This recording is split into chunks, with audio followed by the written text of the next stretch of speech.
This week's episode is brought to you by Child Parent Counselling.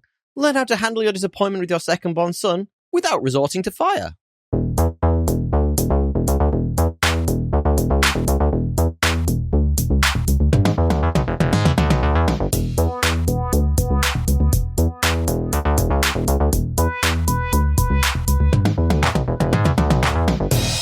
Hello, and welcome back to another episode of Podcast Assemble, the show where you come for your rambling geeky download. My name's Tommy, and I am delighted, as always, to be joined by my friend and co-host who lives across the pond. It's our resident tomato-eating specialist of the pod, DL. How are you? You know, it's winter, so the tomatoes, I would say, are lacking in their ripeness, you know? Do they pop when you eat them?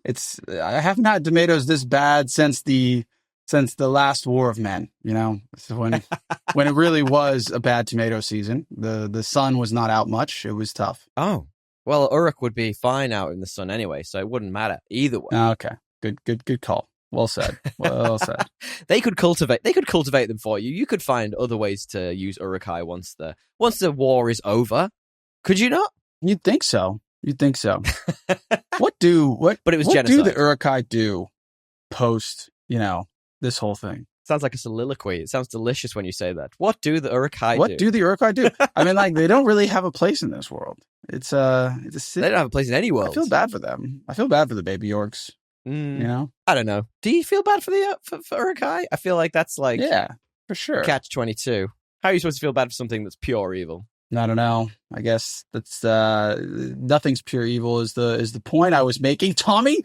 Anyway, the whole, oh my god, the whole it's getting deep already. Return of the King spiel. This is what we're doing this week. It's a big one. Yeah, we're back. We're back for the Return of the King. We are finishing out our Lord of the Rings trilogy, closing strong, if I might say so. Yeah. I don't know how did you feel about going back to this one after all the many times of watching it? I actually think I like this one more than I like the second one. Now that I've Me watched too. it. I was going to say that to you. I don't know if that's a spicy take. I don't think it is. I just think the Gollum stuff is so good and like so good. And I don't really miss I don't really miss the like Rohirrim bits. Like the Rohirrim bits in this are much more cooler, are much cooler because it's like tied more to like characters we care about, like and or maybe it's just because their arcs are finishing. Like, there was, like, Theoden... that's an interesting point. Theoden King was, like, way more interesting to me in this one than he was in the first one, or than in the second one. I do got a few nitpicks of this one, some things that I was like, oh, actually, I'd completely forgotten about that. But let's not get too deep into it. Let's hang off. We're obviously talking about these because the War of Rohirrim is coming out, annoyingly, on the same day as Craven the Hunter, so I guess we've got to make a choice. Oh, tough. I'm so sad. What will I do? I am so sad. Yeah. How are you doing anyway, mate? How's things? Things are all right, man. I'm doing all right. It's been busy, but we're keeping on. That hair is looking luscious. Yeah, I mean it's pretty long. Have you got it slicked back? Yeah, I'm just scared to I took a shower and it's still wet, so it's slicked back on its own. But I thought you had like one of those hairbands that pulls it right back. It's just water. I was like, you going for the David Beckham in 2007? No, it's just water. I do need a haircut. It's getting long. I mean, it looks good if I like properly address it, but I never do. So it's just always why would you? Disheveled. Dude, it's so humid here that mine just literally goes full wafro in like 30 seconds. I get out the shower and it's like, yeah, you know, I look like something out of a bad satire. I would say that the moisture is actually like it's whatever's going on here is actually better for my hair for sure. Really? Because like I would never be able to have this long of hair in Sydney and not be just like dead annoyed all the time. So giant hair. I don't know what it is. Have you noticed the calcifiedness of the water inlet? Yes, for sure. I had to get a filter, dude. My skin was peeling off. It's hideous. Have you tasted it? Oh my god. Well, I mean, I've tasted tap water. I don't really mind that, but it definitely like fucks with your skin. My skin gets all itchy. It's not fun. This is really great podcast content. I don't know how we got. It's awesome.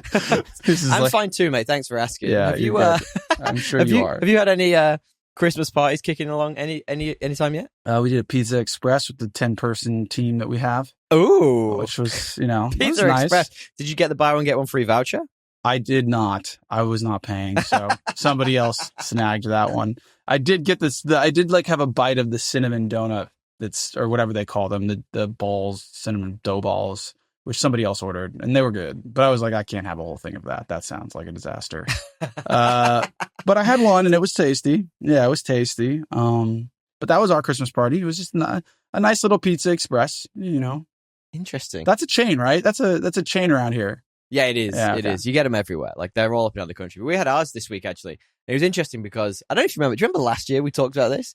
My company have been real tight asses of late, and I'm not going to say who they are, but last year they actually tried in vain to not do a Christmas party, and apparently, like, it was found out that this was happening, and some senior people were like, "Whoa, what are you doing?" So they put one on this year, and they kind of threw it all at the wall, which was actually really good. It was actually really fun. But they changed the name of it, so they went full PC, and they were like, I'm not going to say then what they called it, but let's just say they went full PC, refused to call it a Christmas party or an end-of-year party. They've come up with, like, a new brand for the Christmas parties for, like, global. And I'm like, guys, like, come on. It's the lamest name. Why not just call it a holiday party? Right. Anything you want. End of year party. It's right. Holiday, like, I get it. Like, am I annoyed about, like, how we just, you know, have to, like, all standardize on a particular term? Yes. But also, like, I get it. You're a big company. You just don't want to get, like, called out and go viral. Like, but holiday seems appreciably, you know, equitable across all. But not everyone have holidays at this time of year, DL. Everybody has a holiday. You can have a holiday at any point. Everybody likes a holiday. Everybody can. You can take a holiday. I like holiday anytime you want. So a holiday party just means a time away from work. I think we should just standardize on that. You're too right. Yeah. Let's not PCify everything. And I'm not even bothered. I actually think PC stuff being PC is great. I'm very happy for it. But just the lengths they've gone to globally rebrand our end of year party. But it's okay. I accept it as a modern part of our world. I don't necessarily love it, but you know. Well, anyway, I was hungover as shit yesterday. I felt absolutely dire. And I'm so glad when you were like, no, let's push it a day. I was like, oh no, let's have to podcast the day that I don't feel like absolute death. Yeah, to be honest, I just misread your text. But it's definitely harder to coordinate with Australia these days. I have calls with like these companies in Australia at like fucking 11 at night. It's a nightmare. The time zone is not very good for UK. I don't know how you do it with your family. Doesn't get much better, to be quite honest with you, especially when the hour goes back. But guys, this is terrible podcast content, but thank you so much for sticking around. If you want to jump around, there will be time codes in the description, as always, supplied by Mr. Matthew Bliss of mbpod.com. You should want him as part of our podcasting teams and stick around till the end of the show. We will give you all of his details then. And also, while you're there, jumping around, passing away from us talking about end-of-year festive parties, feel free to give us a 5-star review. You can do it right there in app, whatever app it is you're doing. It helps with algorithms. I don't understand them. Dre, you don't understand them either, right? You still don't understand algorithms properly. Yeah, machine learning, all that stuff, personalization. It's good. it's right there. There's something in there for everyone and geeks and nerds like us. But DL, let's carry on. What have you been up to this week, buddy? This week I didn't get to much. I've just continued to read the James Islington's other book series. Oh yeah, cool. How's that going? The Lycaonian trilogy? Yeah, so far, honestly, it's like way worse than The Will of the Many. But it has like it's his like opening bow, right? No, yeah, it's like good because I'm like, okay, this isn't like not like to me. I'm like, this is not that great so far. Like I'm not that into it, right? So it's pretty cool to see how like somebody can evolve from like their first work to like their fourth one and be, you know, infinitely better, progress that much. Like that's like as somebody who likes to write a bit, like that's exciting to me. Now, maybe we should try and get him back on the podcast, see if he'll come on. Yeah, I'll give it a go. You think I should email him this time? Maybe you should work on that. I think I wore out my welcome. I tell you what's funny actually. I was sorry to interrupt. I was really drunk like somewhat recently. It was last week. We'd had like an a separate end of year get together thing, and I woke up the morning after. And I had searched vigorously for an email address for Ray Buck-Tenica, the Lord and Savior of our podcast. Good luck. The Joofy IMDb legend that it is. But there's nothing online. You can't get it. There's one website where you can pay for it, but it doesn't guarantee you're going to get any contact details from them. So I was like, I think drunk me may have made the right decision and not paid for a website that would have probably stolen my data. I'm pretty sure that Ray Buck-Tenica does not have an agent or anything at this point in time. I'm pretty well. Then you should be more easily findable if he doesn't have an agent. Maybe. I mean, maybe he's just like one of those old Hollywood dudes who's just evaporated into the Hollywood Hills or just has a pager. Yeah, he'll find you. Like he probably has no social media presence. Like he might be one of those rare unicorns. Yeah, I don't think he has social media. Yeah, it's very interesting. Sorry, I interrupted you. What you were? I forget what I was saying. Something about like the progression of writing. Yeah, well, no, he's just. I mean. I personally don't like the way he's world building in this the same way he does in The Will of the Many. It makes me appreciate The Will of the Many more because the way he picked a character. Do you mean Twattum? Twattum, yeah. Twattum. The old Twattum. I think he did better in that one because the way he picked a character that like is meant to like not know basically everything because he's been removed from that. Sure. So like he's naturally discovering things and it makes more sense. Whereas this, like, you're just thrown in.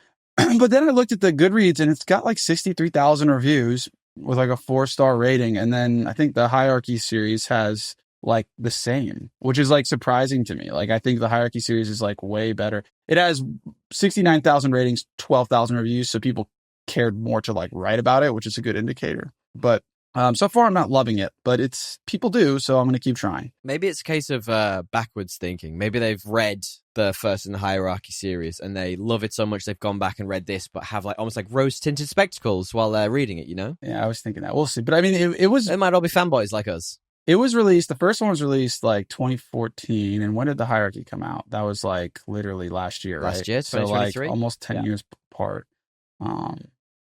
Well, anyway, I'll keep you guys updated. It's a bit more. I wonder if he also had a good mentor. He had like someone good who was helping him, you know, like evolve his writing style. Yeah, maybe. I typed in James Islington Licinius, I just typed in James Islington, and of course the first thing comes up, net worth. I'm like, Jesus, dude, is it always about that? Why Google? Why? Yeah, of course it is. What's he worth? I didn't click it, but now that you're asking, I will. It doesn't say, to be fair. It said that it was going to tell me, but it doesn't.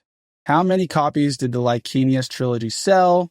More than 1 million. So, I mean, imagine. Oh, so he's done all right then. $8, $10, $20. Maybe people going backwards because he definitely blew up on social media from the new one. So maybe people read it, went back to see what his old ones were like as well. Who knows? I mean, that's what I did. So, yeah. That's what the world did. Hey, I did a cool thing this week, a thing you would enjoy. Yeah. Oh, sorry. Would you recommend the Licinius trilogy as far as you're in? Not yet, but it's early.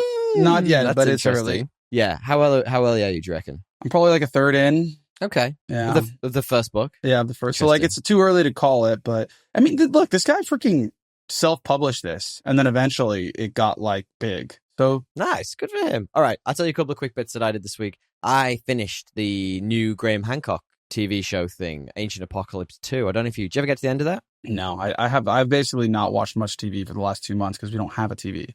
All I have is an iPad. Oh, really? I didn't realize that. Yeah, we're waiting for our stuff to come in. It comes in Monday. Oh, so it hasn't even arrived yet. Jeez, no, fair enough. Absolutely fair play. Yeah. Oh, no worries. It's good. He's back. He's as chipper as ever with that big old chip on his shoulder. It's really interesting. They deep dive into like the history of the Americas and obviously a lot of time spent in the Amazon and South America, but also some North American stuff too. You know what he's like? He's always on about and it takes the history of our kind back to 30 million years, whatever he's talking about. And I really enjoy the content. It's just that last 2% where he has to be like, and archaeologists have been beating me down for 30 years. And you're like, bro. Yeah. And archaeologists are like, suck a dick. Like, it's like, dude, stop. we know your opinion on this. I don't come to you for this. And you've won, dude. You have a Netflix show. Just like, enjoy the ride, man. And I'm watching it. So chill out. Did you ever listen to his like fucking debate with on the Joe Rogan podcast with like some archaeologist? I think you sent it to me. I think I started it. He actually gets fucking worked. But like apparently like the guy was lying about a bunch of stuff. Like they did like a fact check, which seems fair. Oh, really? Yeah. So these guys like they do kind of seem like internet trolls, these archaeologists. Like I get his annoyance. Like I kind of I vibe with him, but I wouldn't let it be so ever present in my analysis the way it is with him. I feel like because he gets so worked up about it, it almost eggs him on to do it more. He's it validates them almost. Anyway, yeah, definitely. Okay. It's wild. I do like the show. Keanu Reeves is in it for some reason. I'm not entirely sure why. But like he sort of validates a lot of what Graham Hancock's saying weirdly as well. I love Keanu Reeves. He's great. And I was happy to see him in this show. He's in it because he asked Graham Hancock as like a consultant. Like he wanted to make this script about like a fantasy, like what kind of like a character that had like all this crazy power, like kung fu power from like a civilization 10,000 years ago, and he asked them for like mythological like consulting advice to like write his fictional book. So then that's cool. Graham Hancock just hit him up and be like, "Hey, do you want to be in my show?" He has no He has no like certifications or there's no reason he's there other than Graham Hancock. It's Keanu Reeves. Yeah, just like helped him out. Yeah. Brilliant. I like that actually. To be honest with you, like Keanu seems genuinely interested, which is nice. Takes the chip off his shoulder for at least a second. You know what? I tell you the most annoying bit of the whole show, and I'll stop talking about this in a minute, I promise. But is when he brings on like experts who are literally validating the things he's saying, and he's at the end of it, he's like, and yeah, it sounds like I was saying the right thing all along, and you're like, bro, like relax. We get it. You've got a good point. Chill the fuck out. But yeah, it's fun. I'd go and check that out when your TV finally arrives. The other thing I watched this week that I think is probably worth talking about is I sat down and watched a movie. We've talked about how my partner doesn't like scary movies a number of times. So she was out one evening this week and I sat down and watched. Do you remember the movie that was advertised a lot called Abigail? Do you remember that? Abigail. Is that like the horror movie? Yeah, so it's like the premise is really straightforward. It's a bunch of like thieves or whatever they are have kidnapped a child with the sort of like overview that they're trying to steal money from some rich billionaire person who will obviously want to get their child back and they can extort them, etc. It turns out the child is a vampire.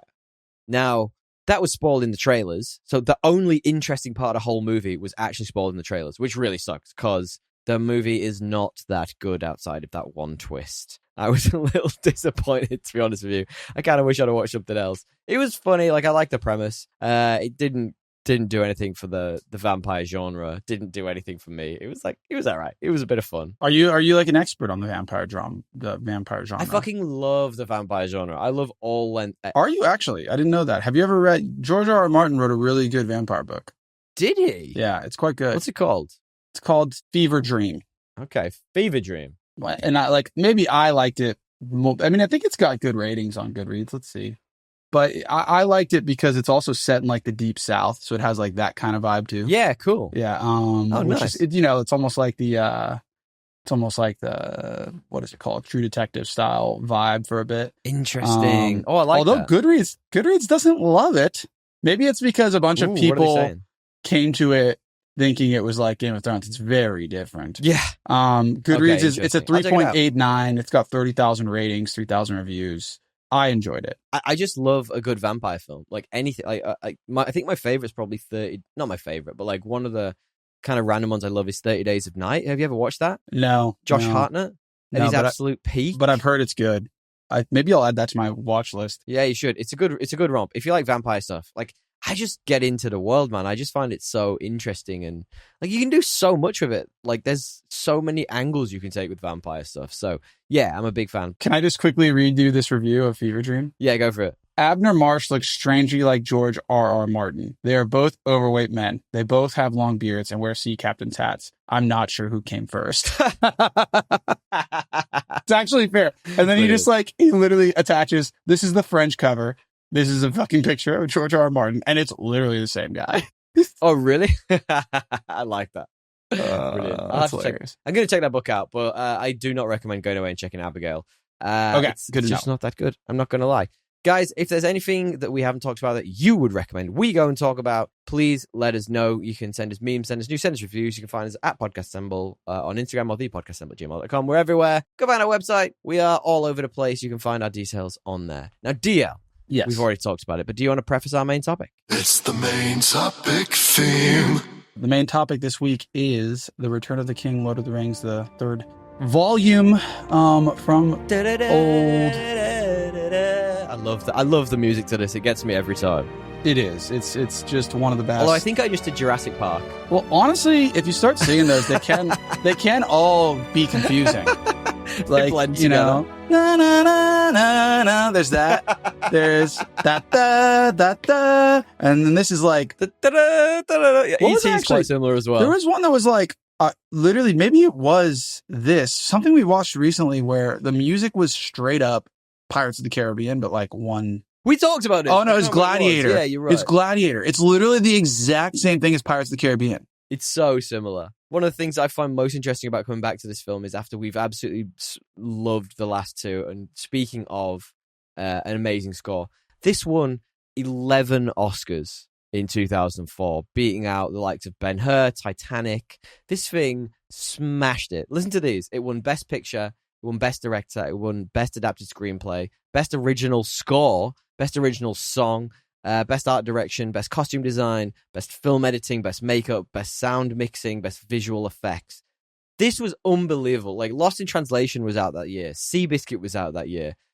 Like, what a phenomenon this became. Seabiscuit is not that great of a movie. Seabiscuit! Like, why people love that movie. It's fucking not that good.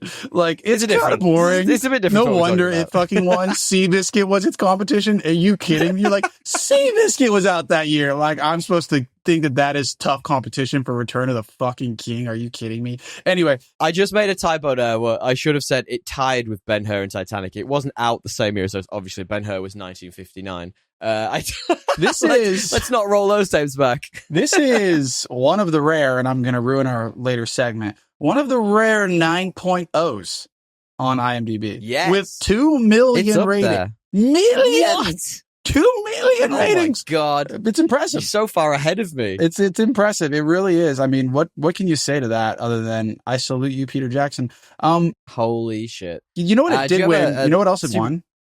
Grouchiest Wizard. What? I've never seen a more grouchy wizard. Let's talk about him. I have things to talk about with Jandalf. Yeah. He is not a very good negotiator either. But before we get there, do you have a stupid plot summary for me, my friend? Oh God, I haven't actually thought of one, to be honest. But why don't you go first and give me 30 seconds? I can absolutely do that for you.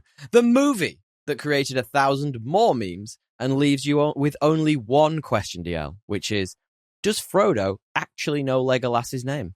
That's a great question. Because at no point in the trilogy does he ever say it. Does he ever say his name? And you know the bit at the end. We're doing full spoilers, by the way. But you know the bit at the end where everyone comes into the room and they all jump on Frodo's bed like he's a teenager. Yeah. Teenager? That's weird. Like he's a child. Yeah. The only person's name he doesn't say is Legolas's. He looks forgot. at everyone and says their name, and he forgot. just kind of grins at Legolas. He's like, "Oh yeah, you were there. There's another elf. There's a lot. I saw a lot of you guys through the journey. You guys look the same. That's racist as DL. fuck, Frodo. Fucking racist. No, okay, that's my dumb summary. Frodo's a bit racist. Smeagol's last song. Aragorn finds bobby pins. And Gandalf wakes up on the wrong side of the bed. Like, that's pretty much what goes on for this movie. Oh yeah, and we have a women's suffrage style engagement, which is nice. Yeah, okay. Yeah, that's my summary. There is a woman in this who is who can actually hold her own, which is great. The only one in the whole friggin' trilogy, and also dwarf who rights, would have guessed? or I guess hobbit rights, because he gets along for the ride as well, literally.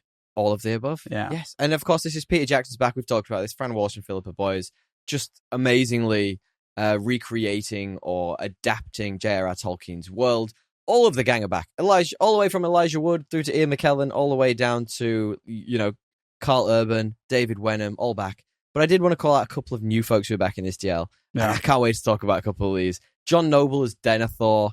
Oh my God. What an absolute legend. How many memes came out of that man alone? Love him in this. But you've also got Lawrence McCaury as the Witch King. I thought that was a really cool part. I think we'll talk about that a little bit too. And the King of the Dead, who was Paul Norell. Like that was an interesting part. So there's some interesting different types of people coming into this. It's not all just, Riders of Rohan and similar. We are, as I say, going to talk very top level about this. We're going to be talking full spoilers, but I have come to the conclusion, DL, and this is based on a fact. Okay. That these movies, not only are they my Christmas incarnate, they are also actually Christmas movies. So the reason why that is... just because they came out on Christmas, that doesn't make them Christmas movies. The reason is because Frodo and the Fellowship actually leave Rivendell on the 25th of December. So these are Christmas movies. We finally cracked it. And we can do them as part of... Look at you. I don't know if that You gave me such a shake of the head right then. I will give you that if you want it, but there's not one mention of Christmas in this movie. We don't even know if Christmas is a thing in Middle-earth. There's barely a mention of Christmas in Die Hard, and that's a Christmas movie. Well, we know that Die Hard is set in a universe that has Christmas. Celebrates Christmas, yes, yeah. Like that's, at least we know that. Maybe these are like my company. Maybe they just don't want to use the word Christmas. Maybe it's like they're too PC for the word Christmas in this film. Who would have guessed? Honestly, man, I'd actually forgotten like how this film manages to start and build backstory for Smeagol before it even really starts. So this movie kicked off, and it was already like throwing you in at the deep end. I love that about this. And I'd also totally forgotten how high as balls Merry and Pippin were when they first come into this film. Yeah, you could tell that was like meant to be like the way the extended edition has like in the second one has a scene. There's an added scene where they get all high, and then but that's cut. That's like cut in the original. You could tell that was supposed to go Brilliant. straight through to when the other guys arrive because they're like still high at the start of the film. Anyway, nice. Yeah, it's pretty funny, like the dichotomy of them two just being super stony, and then like Frodo and Sam just being like depressed as all hell. Like it's always dark. And then Schmiegel's just like, "Hey guys, I'm gonna kill you!" Like it's quite a dichotomy. That was like Elmo. I don't know. I'd forgotten he said that line. That's a good line from the film. Yeah, dude, this is so iconic to me. I almost feel like the battles and the acting go up a notch in this. You know what I mean? Like, so you've got like the Sam, Frodo, Smeagol story, which also goes up a notch. Everything just gets more intense in this. Yeah, I think so too. It's a good final film. I don't think there's many that are better. Perfect way to cap a trilogy. I mean, how many what is like your Mount Rushmore of trilogies? You know, ending. Like this has got to be up there. I mean, I think Return of the Jedi was like one of the worst. Like minus the opening. Return of the Jedi. You do? No, I don't. Oh yeah, minus the beginning sequence. That movie kind of sucks. This is up there. Obviously, Morningstar will be when it's eventually created. I hope. But yeah, Indiana Jones. I guess that's absolute. That's an absolute favorite for me. I can't think. I mean, nowadays, if something gets as far as a trilogy, it's probably going to get more movies. So they never seem to stop. Yeah, you know they're not like architected to be trilogies. Yeah, right. I'm trying to think. Like, I don't know. Guardians of the Galaxy, does that do it for you? Yeah. Perfect. Love that film. Yeah. But there are so many iconic moments in this. Like, I think one of my favorites that we'll talk about is the lighting of the beacons of Gondor. Yeah, like, it's just so inspirational. That's pretty like cool. That whole scene. But I've got to ask the question, like, what if like just one guy on the other side of a mountain was drunk or high or getting laid? What if he missed it? Well, that is, I guess, like, that is the point. That is the point. That, like, they still, despite all the animosity and dire outlook on alliances, this thing has still been kept sacred. It's like the last echelon of the alliance, and like that, I guess, like that was the question: would it be? And I guess they still honor it. But yes, if you were the dude that slacked off and went to the brothel, yeah, Tommy, that would be pretty bad, and you would have caused the end of men. So you wouldn't have been hired for this literally fucking role. Like you're out, dude. This was actually quite inspiring to me. I thought this was like a really interesting concept and like visual concept for like a fantasy series that I don't think actually I've seen outside of this. It's like there's nothing even close. It's an interesting, like, cool concept, symbolic, and like visual thing to like jock on if you're a writer, because not a lot of people have used this kind of style symbol of like I it was super interesting. I'd forgotten how inspirational it was, and like you're seeing them and they're so far away, and like it goes on for like 5 minutes. And it's like New Zealand. It's not like it's quick. You're just like, oh, that's pretty. Right. Oh, that's pretty. Oh, that's pretty. And you're like waiting to guess where the next one is. It was cool. I loved it. Yeah. Maybe they're just flying over just different mountains in like a circle. And they're just no. I mean, that's what we basically did in Queenstown. You would have done the same thing. Pretty much. They just found little spots. Yeah. I think what works in this for me is like the grand overarching theme of like triumph amid loss. I think it just beautifully encapsulates everything in this, from, you know, like the loss involved in war, even though those with plot armor seem to get through to like, you know, the grief of Denethor that turns him into a psycho, which we'll probably talk about in a minute. I think this is probably the film for me that like, I think the first one is the Fellowship, which is beautiful. Yeah. The second one is around the breaking of the Fellowship, but this one is that you know, triumph among loss. It's there, like, constantly through the film, you know, Denethor losing his son and feeling he's lost his other son because he's a fuckwit. Like, the whole way it's built is just beautiful to me. Yeah, no, for sure. I'm just looking up. Did you know that the Mount Doom is an actual volcano in New Zealand? Yeah, it is. I don't know how to say it, to be fair. I'm going to butcher it. It's a Mount Guradoom? Yeah, that's Mount Nguru. I have no idea, but it's pretty cool. Look it up. Yeah. Yeah. It looks sick. I mean, all of this looks amazing. The whole I mean, from the get-go, I mean, we talked about this in the first time. We talked about Lord of the Rings, the Fellowship, but it literally just is just so spectacular, like everywhere you look. And I think, like, I mean, Queenstown is that, right? Queenstown is just amazing. Yeah, for sure. I tell you a thing that took me a little aside when I was watching this. I was like, how like overly dramatic are the elves in this?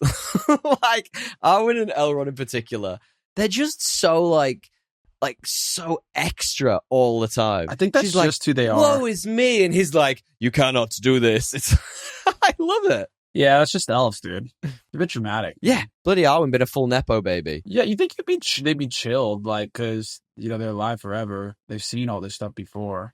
Like, you don't really need to. Yeah, this is like the third Age of Men war that they've, like, actually seen. So, like, literally with their own eyes. So it's, like, kind of like, can you guys, like, just simmer down? Chill out. Yeah, just simmer down.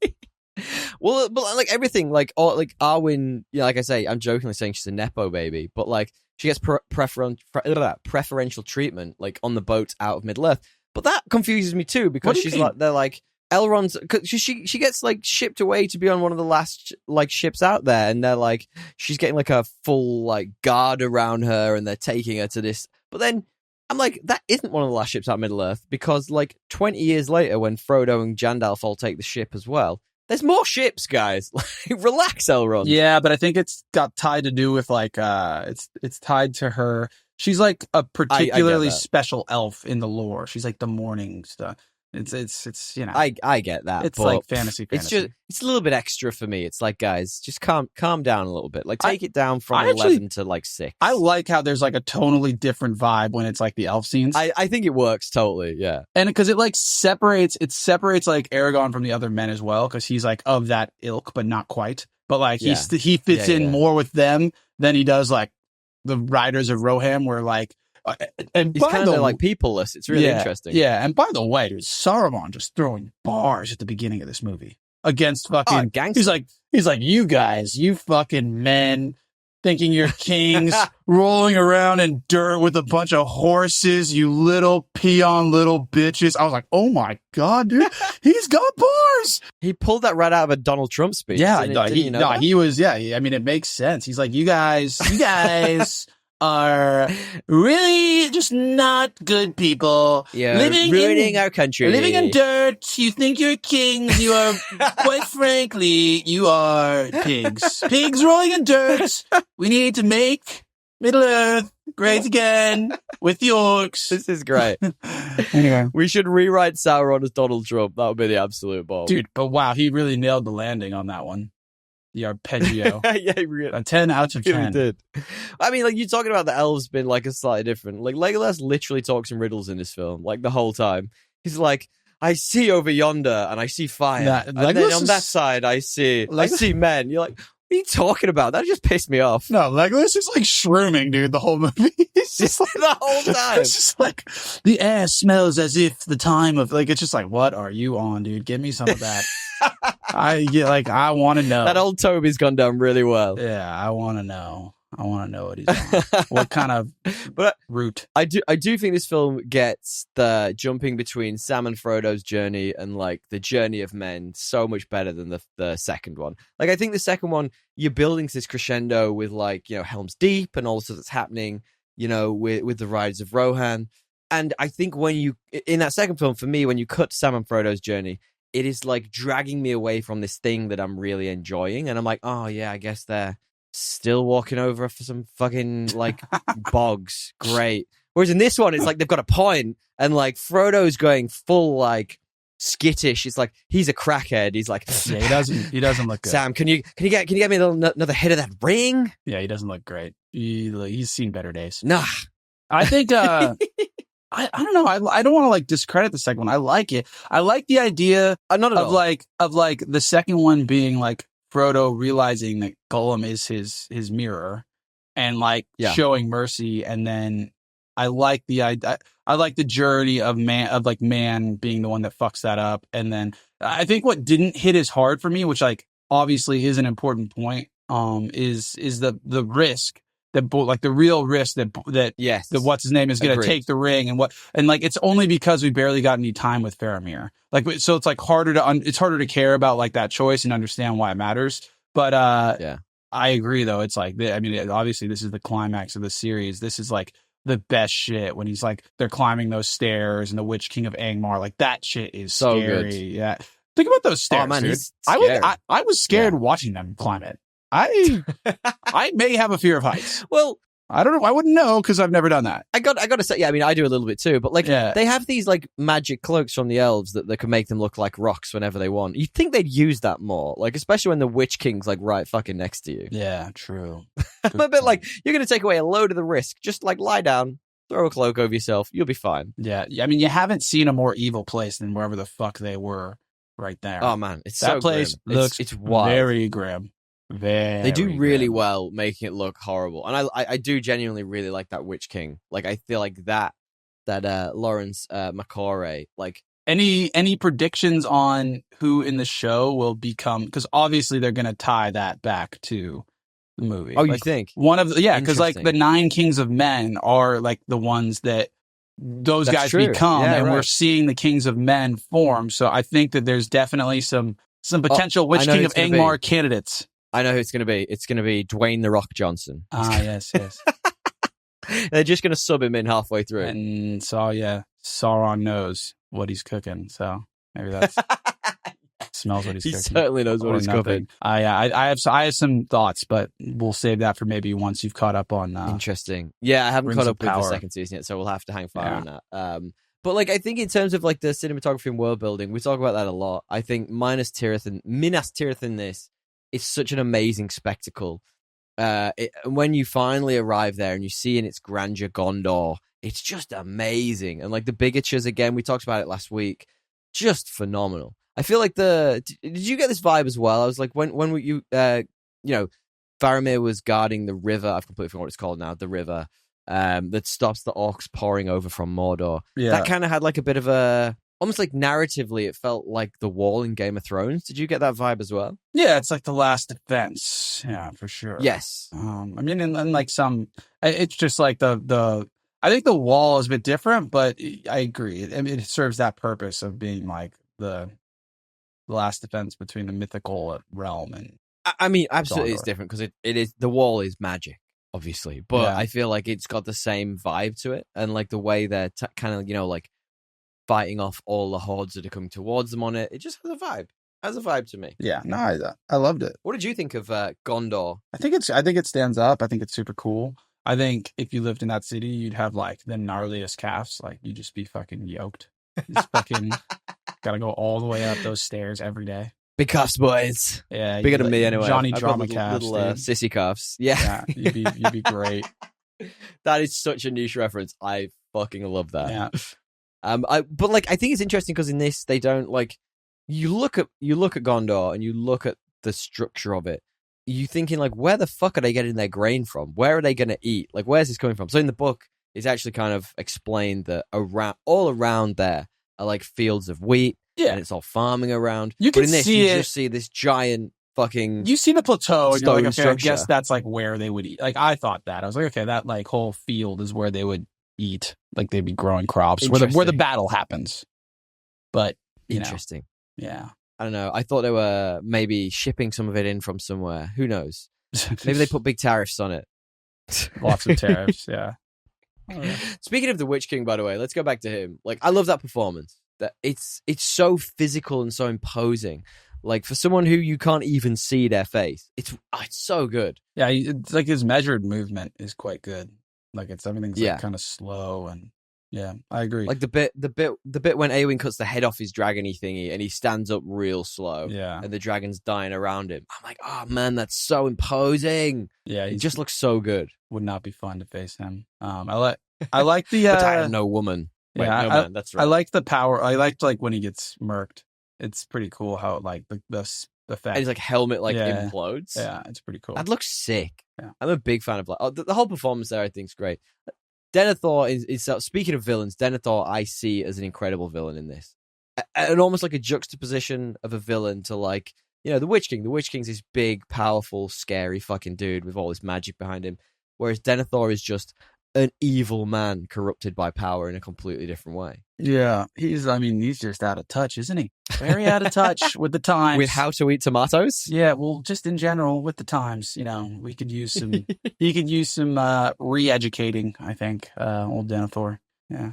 I mean, Gandalf isn't the best politician. Like, he literally walks in and he's screws got the whole no picture of patience. Denethor. Yeah. Zero patience. Yeah. Zero fucks given either. Yeah. He's like, fair enough, I screwed this. I'm now going to lead your armies. I mean, to be fair, he thought like he was going to be able to just like yada yada over Boromir's death. Totally. It's like, guys. Bad shout. Like, eventually someone's going to say something.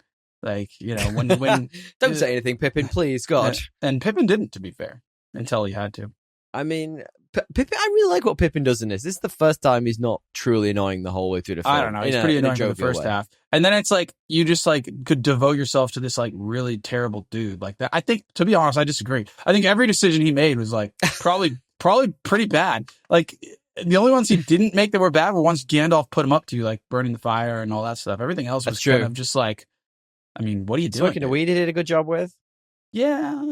You're like, I can't criticize that, I guess. He's good at the old long bottom. What else, I do man? think what else? Elijah Wood has got like a masterclass of making really weird faces in this. I mean, he's like made for every time you look at him, he's doing like his scared face scares the shit out of me, or he's like frothing at the mouth. Even when he's doing his happy faces, I'm like, this guy's a psychopath. Like, he was perfectly. Did you ever see him in that Sin City film where he played the guy who's a psychopath? Did you ever see that? No. Oh my God. The smiles in this set you up perfectly to see that. You'll be like, he's dead behind those eyes. The bit at the end where they're like sailing off with the elves and he's smiling at them and you're like, did I send you that video of like the one, like an edit where where it's like, what if it ended this way? And it's like that exact scene you're talking about. And he's looking at them all smiling weird. And then it like flashes to like his hand and he still has the ring. And then it flashes and the music changes and he gets on the boat and it turns into like creepy music. And it's like, holy shit, what if this was the ending? Like, that's so good. Oh, I love there are various alternate endings to this. Let's think of other ones while we go. That would be a good one. Or like I say, the one where the guy's drunk or stoned and doesn't light the fire to bring him to Gondor's aid. You know what I mean? Yeah.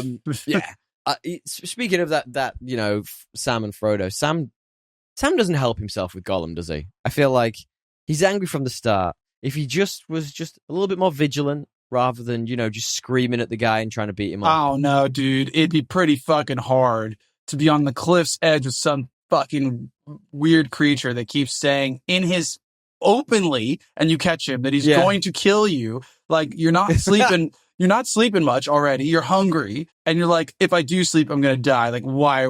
Let's try and just figure it out without this guy. Like, you know what I mean? Like, he's gotten us here. We'll figure out the rest. Like, I don't know. But I would be the one. You'd be trying to get like Frodo to see that, not just screaming at him.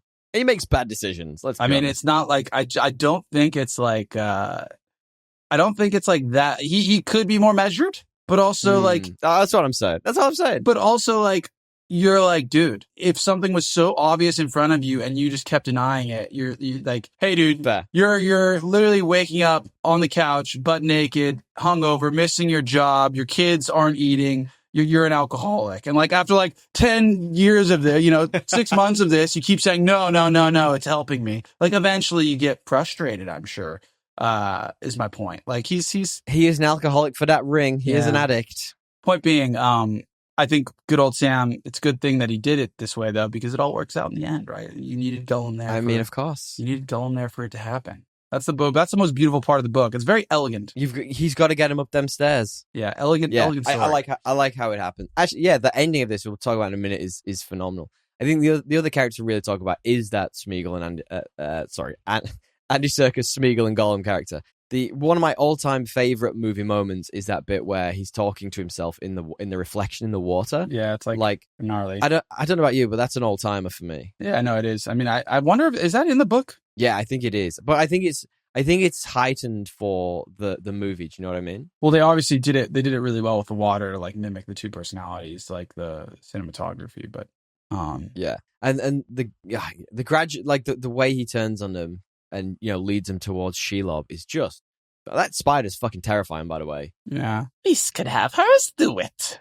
Sounds like a Jar Jar Binks fucking Gollum. Anyway. Yeah, where were you going with that? That's brilliant. It is, it's definitely like the key point. Like, I mean, it's what makes this movie next level is the Gollum interactions and the Frodo stuff. Like, it is just so twisted and fucked up as you're going through like this journey of like redemption of Aragorn. You're like, oh, like it does keep you on edge because you're like, holy shit, this guy's fucked. Like, like where everyone else at all times, the whole other story is like very uplifting because you're like, okay, Aragorn's gonna step up. Yeah. But then you like look like, oh, well, it ties the story back down because like, will it even matter? Because this is not looking good over here. This psycho. Yeah.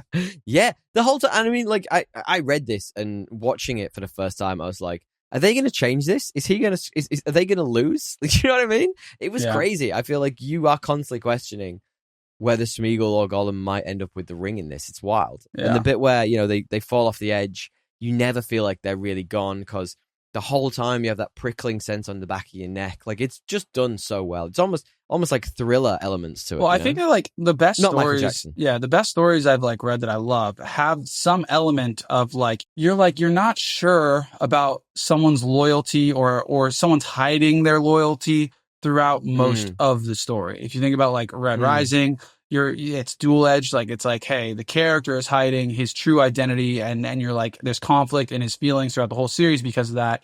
You also are assessing the characters around him and how loyal they would be if they knew that truth. With this, it's that whole time with Frodo and Gollum, you're assessing what Gollum's going to do and whether Frodo will succumb.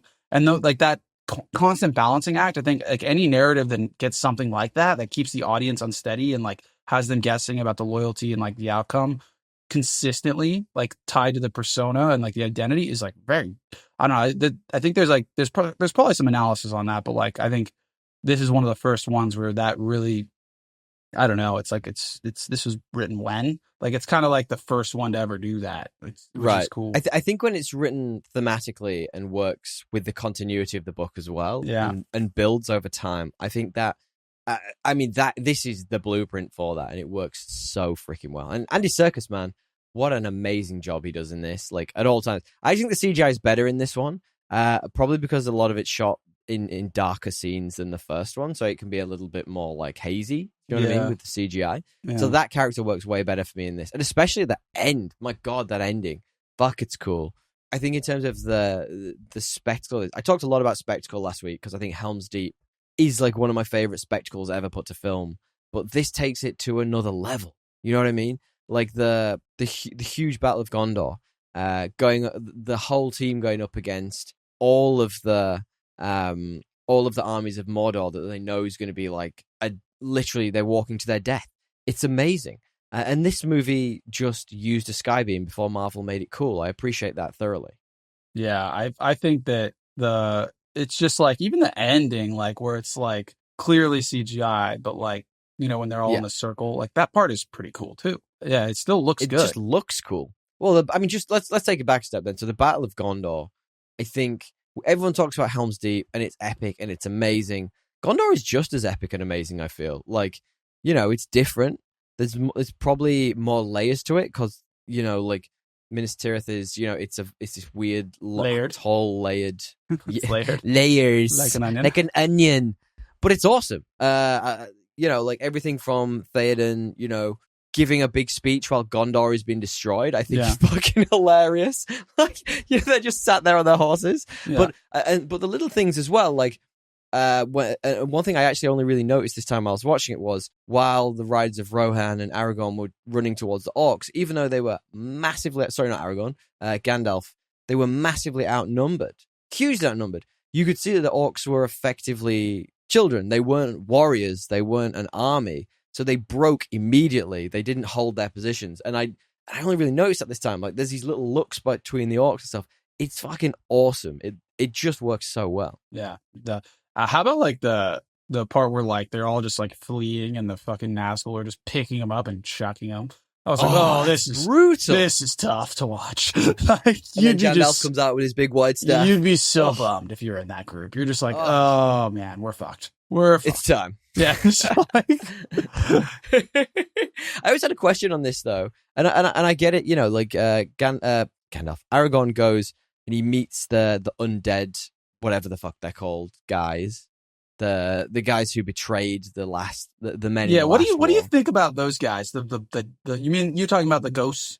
Yeah, it's a bit of a when it turns into like haunted house, a bit of a Lord of the Rings style. Yeah. But I always wondered as well, like, why doesn't he keep them around for the final battle? Like the agreement between them is to defeat Mordor. It's not to finish this fight. Yeah, I agree. What I mean? Like, this is kind of a plot hole. This is one of the reasons I didn't love this movie as much the first time I watched it. Although it's because it's kind of just like the cheat code, and you're like, hey, I need. It is a bit. We need some more detail to make me understand why these guys only killed the weird guys with makeup. Exactly. Like, why? Right. Or did they just have a really like strong distaste for Hot Topic? Like, I'm just trying to understand why the ghosts and Oliphants really focused in on those. Yeah, like did they have a history of poaching? What's going on here? You know, it's really what I wanted to know. Probably they were bad blokes. But that's the thing that's always irked me. Like, why don't they stay around? Do you know what I mean? Like, Aragorn is holding them to, you know, an oath which isn't finished until Mordor's finished. So I'm like, well, I think the oath is actually like, hey, you just come ride with me in one battle to redeem yourself for not doing that in the last battle. So maybe that's it. It's bad, stupid, bad plot hole. Maybe that's it. What about the CGI though? Did you like it? Did you like the CGI of the ghosties? Oh, on those guys, yeah, I really liked it. It was awesome. And when they're all like appearing around them, yeah, it kind of works. Very cool. Yeah. It looks great. I didn't mind it. Less so much when they're like, you know, when they come out and they're just like a wave going over all of the orcs and stuff in battle. I feel like it just gets a bit tacky at that moment. You're a bit like, oh, yeah, there's a lot going on there, isn't there? Yeah. Just a green wave. But I do love the fact that between the end of the battle for Gondor and and the final stand of men, they have enough time so that they can all go off and Aragorn gets a glow up. Have you noticed that? He gets like a nice little armor set. He has a little wash. You know, brushes his hair back. Yeah, I was like, bro, like you look good. Kingly. You look good. Kingly. He does look kingly. You'd think if they were in such a rush, they wouldn't have taken all that time. Yeah, fair. It's like, guys, come on. Yeah. Let's talk about the ending then. So this is just a phenomenal way to end the book, and we were talking about this a little bit before we started. But Frodo giving into the ring, and not only giving Sam the most aggressive eye contact while fingering a ring ever. You love that. It's a bit much for me. You love that. It's a lot. That's your kink. It's a lot. It's a lot. Title of your sex tape. Yeah, definitely. Fingering the ring and aggressive eye contact. But like the way that Gollum effectively like bites his finger off, man. It's so perfect for this story. Yeah. Yum yum. Chomp chomp. And the fact he's hubris, and the fact that he wins. He wins the ring. He fights off. I nearly said he beats off Frodo. For fuck's sake, what's wrong with me? You love that. He fights off Frodo. You love the Hobbit on Hobbit.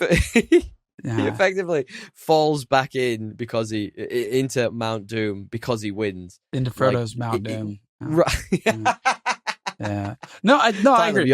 Basically, the irony is the ring ultimately, you know, is what Gollum succumbs to, right? Like the ring does kill him. They both do. Despite his desire. And it also, the irony is it's practice of, you know, inspiring deceit and greed is what ends up being the thing that kills it. So, you know, yeah, of course. You know, it's very elegant. I love that. I can't name a fantasy ending better than that, to be honest with you. Bad. It's that is like so tied to the theme. Like, yeah. Perfectly thematic. Yeah. 100%. And then the big eye explodes, which I think looks cool. The way it sort of like implodes upwards. Yeah. Very cool. But then you've got like 30 minutes of ending. And in the extended edition, you've got even more that you watched. You've got like 45 minutes of ending. Is that why I'm at 2 hours into the movie and there's still an hour and 20 minutes left?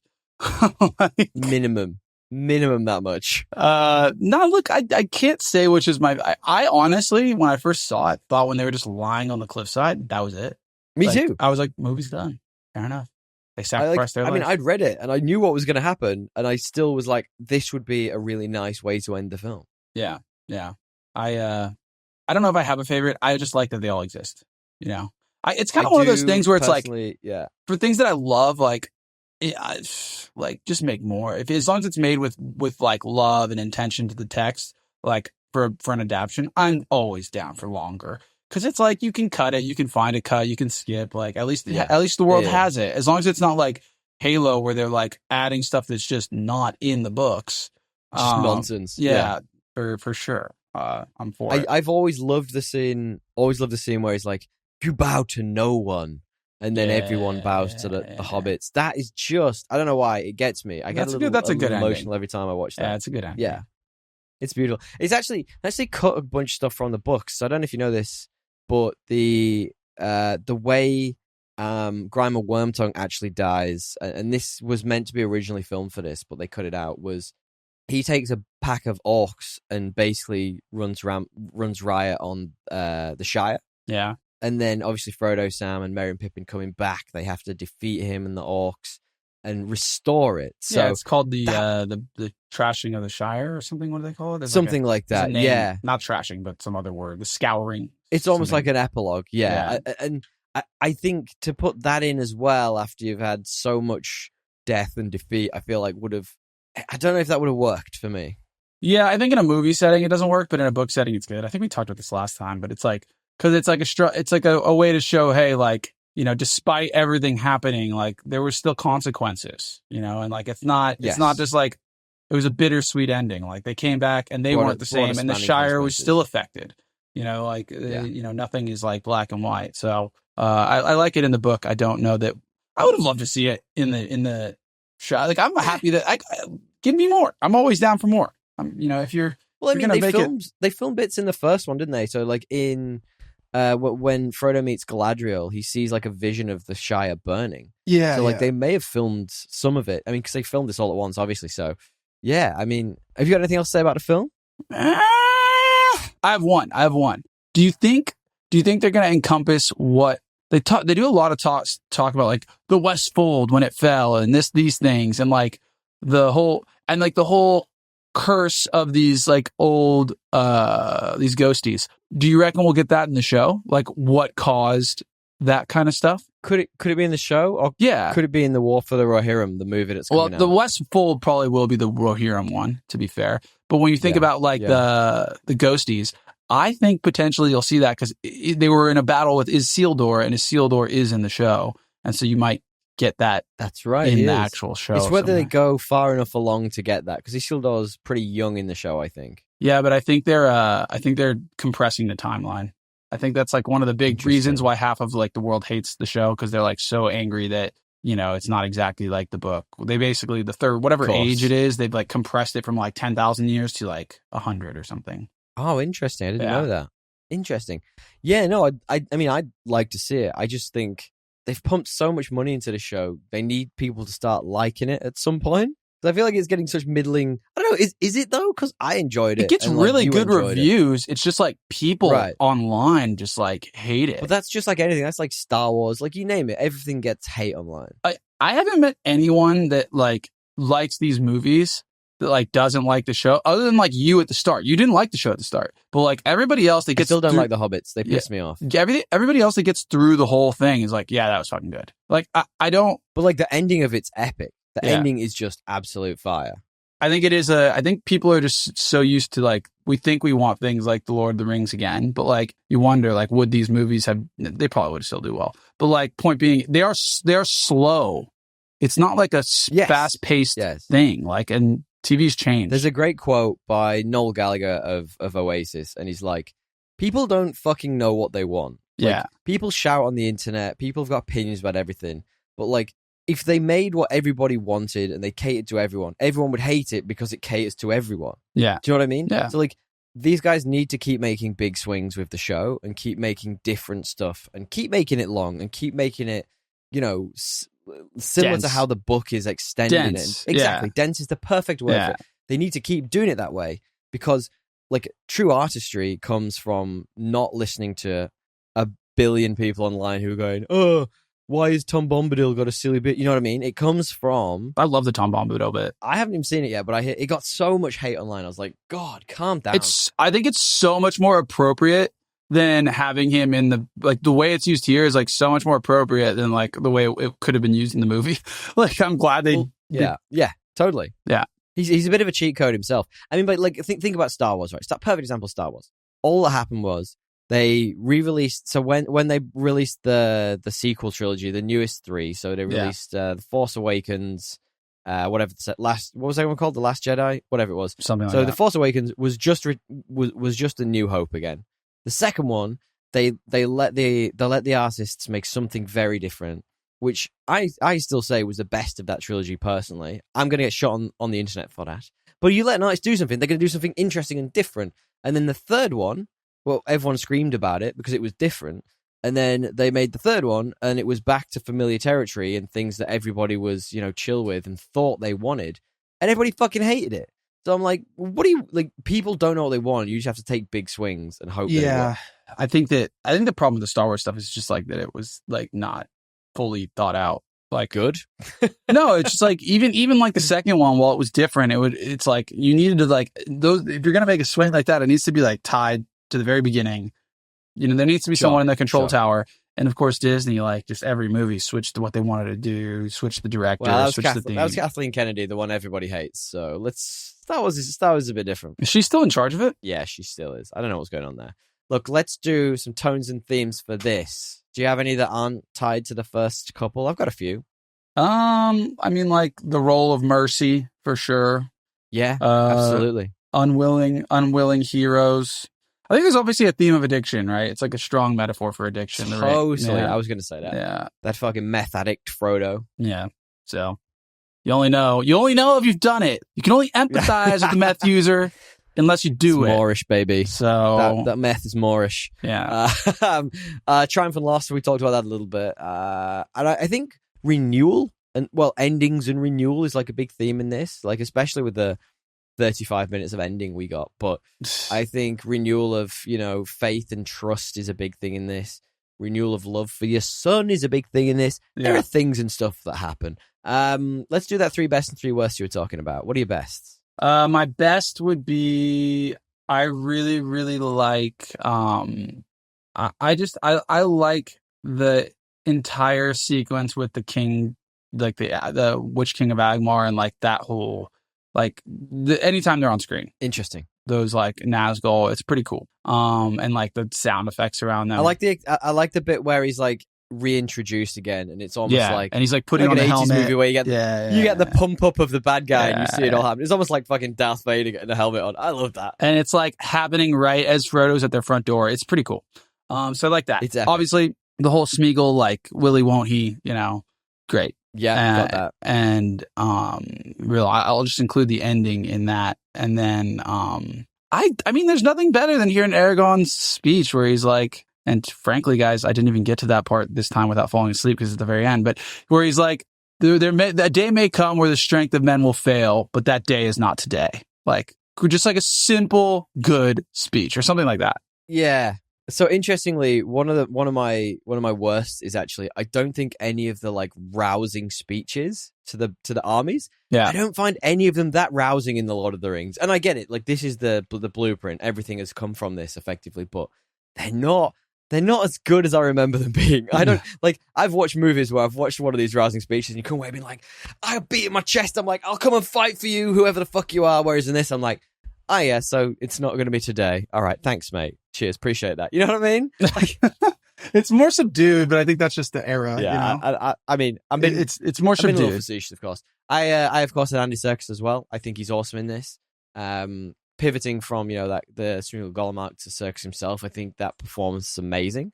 The Howard Shore score, which is quite hard to say, very lyrical. It sounds like something Legolas would say. Amazing, just and hits home. And the perfect symmetry of this coming back to the beginning with the Hobbits theme at the end, just so beautiful. And yeah, I think Denethor is in best and worst for me. He's such a great villain. He just simply is one of the best characters in this. But in terms of flipping it to worst, why does he eat tomatoes like that, Dre? Why does he have to do that? It's just so fucking weird. It is gross. We can all agree on that. It is a bit gross. What do you got in worst? Worst, Look, I think the Faramir stuff gets a bit absurd. Okay. Like, they're not going to burn this guy. That he survives? No, just, well, A, that he survives. B, that, like, they just, like, are going to burn this dude, even though he's, like, clearly breathing. Like, surely somebody would be like, nah. Yeah. Pick but you know what I mean? Like, all these guys agree to it. The dude is obviously crazy. You got the wizard there. The guys are at your door. It's like, maybe listen to the guys that's not eating the weird tomatoes. Like, maybe stop listening to him at this point. Like, I just don't find maybe it they've all got a bit crazy too. Maybe they're in his inner sanctum. Maybe they're all like, we're on board, buddy. I thought they all going to burn to death as well? I just thought that was like unbelievable at this point. Like, you're going to just like succumb to this idiot at this point. Like, you can see the army outside. It's time to either shape up or die. Like, I thought it was like a death pact thing. You know, like I thought like they were all just going to burn as well. It was kind of like a blood-bound like agreement. I don't know. So that part, you know, it wears on me. I get it. I get where you're coming from. It wears on me. It wears. And then we've already talked about the little ghoulies, little green guys and their whole thing. Ghoulies? Wait, so you didn't like them? They're one of your worst. Oh, you mean as in the Catch-22? Yeah, like why are they such a cheat code? Like give me a more specific reason why they can't just keep going. But I think that, you know, that's nitpicking. And beyond that, dude. But that's all right. I like a nitpick. I think Gandalf's powers are weird as well. Like, you're talking about them as being unrealistic. Like, Gandalf's powers are never really explained, and he doesn't really do anything. Like, in the first one, he gets thrown around, he does some breakdancing up in old Saruman's tower, and then in this, he fires a big light at the Witch King and his team, and you're like, what do you do? Like, what's your magic stuff? What's happening here? Well, I think that like that's the point of Gandalf. I like it that way. I like that like it's not like explained like a science experiment. Like I hate when magic becomes I don't want like it to be explained. Yeah, when magic becomes like, oh yeah, it's like 3 parts, you know, rosemary and 4 parts salt. Like then it becomes like super scientific, and I think the point is it's meant to be. Sure. I like the magic because basically Gandalf only can have an effect on things when it is against like other kind of magic-y things, and I like that it's limited to that. You know what I mean? Like the light was cool. Against the Witch Kings of Angmar. You know, the fighting was against the Balrog. Other than that, he's just like kind of a normal dude and like a strong leader. I didn't think about it that way. That's cool. Yeah, and I think you'll find it's pronounced Jandalf, by the way, just in case. Jandalf. You got it. Oh, I've always talked about the eating tomatoes. Yes. The length of the endings. I love it, and I love them. But when you've sat through 3 hours of this already, and you're like, "Oh my god, they've not even gone back to the Shire yet." You're like, "Come on, let's get there." And just there's not enough Mark Wahlberg in this. Yeah, fair. I mean, who doesn't want some more Marky Mark in an orc costume? Who would Marky Mark be in this? I mean, he'd probably be in there with the hobbits, like pretending to be like orcs, like, "Hey, hey guys, don't mind me." You know, that's something. How come they can smell everybody but the hobbits? Like, I smell man flesh. But then they're like next to them, walking around in like obviously commandeered armor. And it's like, okay, this is a bit unbelievable. No, you know what I think? I think I just like, it's not necessarily negative, but it's like, I like the Elrond in the show so much more than the Elrond in this. Really? Yeah. Punchable face Elrond. Yeah, I do. Interesting. He's so dour. Interesting. I don't love him in this. Dour is the right word, I'd say. It's always like, just... it's not a bad performance by Hugo Weaving, but it's not like exceptional. I don't know if it's like, I don't even know if it's, I think it's just like what's written for him. There's just like, he's just always negative. But they're like I say, they're all so extra all the time, and he kind of is just the negative extra one. So like, I'm on board with that. I'm bored with that. Can you? You've already talked about the IMDb score is this, but can you guess for me the Rotten Tomatoes score? I mean, if IMDb is 9, this has got to be like 98. It's 94. It's actually down 1 from the Two Towers, which is interesting. But like 94 is still pretty damn epic. Can you guess me the Letterboxd score? 4.3. This is actually the highest rated on Letterboxd of all of them. It is 4.5. I was going to say 4.5, but I went, never. They're never that nice. So they're never that nice. So it's wild that they are. This is the highest one I think we've ever had. So that's great news. And we've talked about the other two, but I just want to fully clarify with you our rating system, which is this better or worse than Aquaman 2018 and why? Because it's the most average movie we know. You still think this is better, right? Yeah. I mean, we can cut this segment and you go back to your.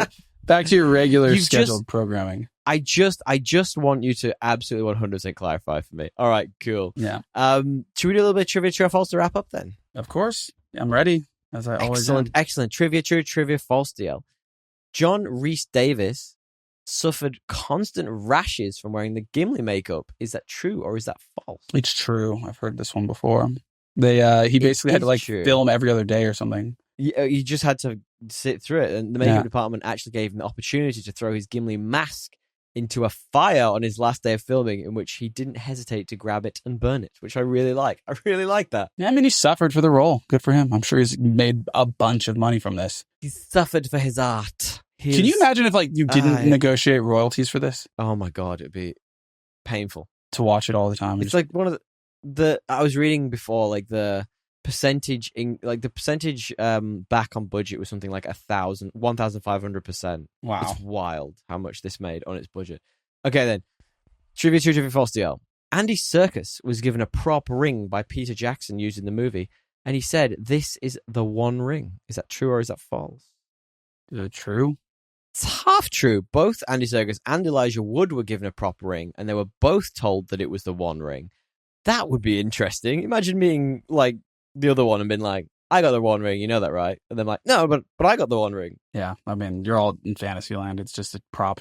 Anyway, I mean, it makes sense. I bet a bunch of people freaking took. I bet props and shit. Well, they got rid of a bunch of it after the filming, so I'm pretty sure they would have done. Okay, then 2 more very quickly. Then, so trivia, false, DL. So unpleasant was Sir Peter Jackson's experience dealing with Harvey Weinstein and Bob Weinstein when filming was being developed by Miramax that there were 2 orcs modeled after them. Is that true or is that false? Who were modeled after them? Sorry, Harvey Weinstein and his brother Bob Weinstein. I wish that was true, but it's gotta be false.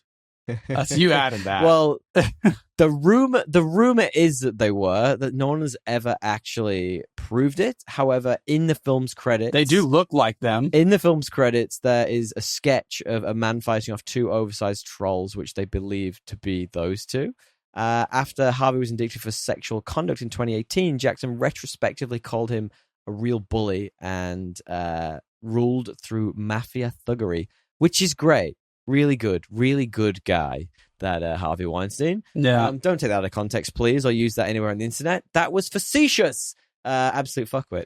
Last one then, DL. Trivia, true, trivia, false. Gollum is actually missing an earlobe. True. It is.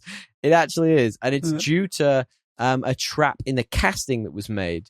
Even though it got approved by Peter Jackson, when the crew were looking at the cast to design it digitally, they noticed it and thought it could just be a bit of a battle wound for Gollum from his past adventures.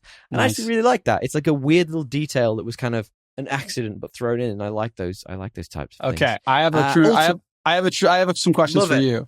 So love it. Hit me. I'm going to give you the top end of earnings. This includes everyone involved in the show, in the movie. Everyone, the actors. Interesting. All of it. And the low end, and I'm going to go by character, and you can tell me what you think they made for the entire trilogy. Are you going to be a ballpark? Yeah, I'm giving you the range. Okay. Of this, some person made this, some person made this, and I'm going to go through the top 10 characters, and you're going to tell me what you think. Go 5. 10's a lot. No, we can be quick. Top end is 180 million for the trilogy. The low end is 175,000 for the entire trilogy. So going through actors, Elijah Wood. What do you think you got? Quick answers, quick fire. What are you asking me here? Did he win? Guess how much he made for the entire trilogy? Just guess. It's including residuals. You can call it however you want. Just okay. Put it. I give you. I'm gonna say he earned $20 million. He's earned total. I think total for the trilogy was $3 million, but let's don't think about back end residuals because I don't know if that's included. Just think about salary. $3 million for the total trilogy. Vigo. Fucking hell. Vigo came in last minute, so I reckon he made $5 million. $2 million for the trilogy. Ian McKellen. There you go. Oh, he would have made a fair amount, I reckon. 20 million? 2 to 3, but apparently had a percentage of the profits, so we don't know. Interesting. Orlando Bloom. Oh, 750,000. 175,000. He was the lowest of everybody. He was the lowest. But he was, because I think this was his first movie ever. Wait, did I get that right as well? Just about, yeah, close enough. Buzzing. Sean Astin, Samwise Gamgee. Same as Frodo. $250,000 per film. 750,000 for the trilogy. Later mentioned he felt underpaid compared to the work involved, but appreciated the experience. Dominic Monaghan, Mary, and Billy Boyd, Pippin. I reckon they both got like 200 grand. 250 grand per film, 750 for the trilogy. What the fuck? They got the same as Samwise? What a joke. Actually, I understand his anger. They've got about as much screen time. I don't know. Samwise is much more pinnacle character. Sean Bean. I agree, though. You're right. They did get about as much screen time. I reckon Sean Bean was pretty famous at this point. He probably made 7-8 million. I thought so. 250 to 500 for his role in the first film. Stop that. Get this. Kate Blanchett. She's Galadriel. I don't know if she was that big at this point. $1 million? 200 grand for way more screen time than, or for way less screen time, I should say, than Orlando Bloom. So only 200 grand for her limited appearance. Liv Tyler, Arwen, our dramatic Arwen. 4 million. Crazy. She made 2 million for the trilogy. She's barely fucking in it. Yeah. John Rhys Davies. That time. Yeah, that's just negotiating power. Gimli. 1 million. 1 million on the dot. Yes. Andy Serkis.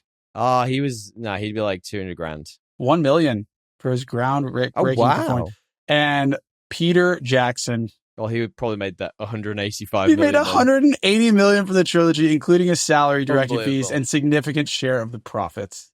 I mean, fucking well done. Anyway, sorry. Thank you for humoring me. Well negotiated, Peter. Yeah. That's insane. All right, cool.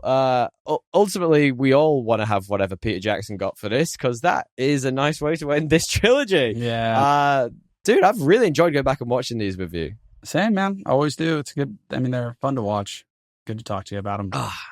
I only even watched them somewhat recently with the partner, and I just fall in love with them every time I do. It's like, I said this last time, it's like a big Middle-earthian hug. Guys, thank you all for sticking with it. Thanks for sticking with the trilogy. We did have a little break in between the Fellowship. If you want to go back and listen to that was our 150th episode, and there is some real dumb stuff going on in that too. So feel free, and if you liked what you're hearing, it'd be great for you to pass the pod on to a friend. But DL, do you want to wrap up the show? Yeah, just message us at on Podcast Assemble at Instagram, or the podcastassemble@gmail.com if you've got things you want to say. What you want to talk about. What do you want to say? Tell us what you want to say. Engage. What did we miss in the Lord of the Rings trilogy that's your favorite part? A big thank you to Matthew Bliss for editing and mastering this week's episode. If you'd like to be Matt to be a part of your podcasting team, get in touch on mbpod.com or business@mbpod.com is his email. You can find out more about his services, or if you want to hear his work, listen to Coffee with the Podcaster, short thought pieces on topics of podcasting shared over a cup of joe, a cup of coffee. And wholesome content. That's about it this week, ladies and gentlemen. Really appreciate you hanging with us, and until next time, Thomas. Muchas gracias. Latest gators.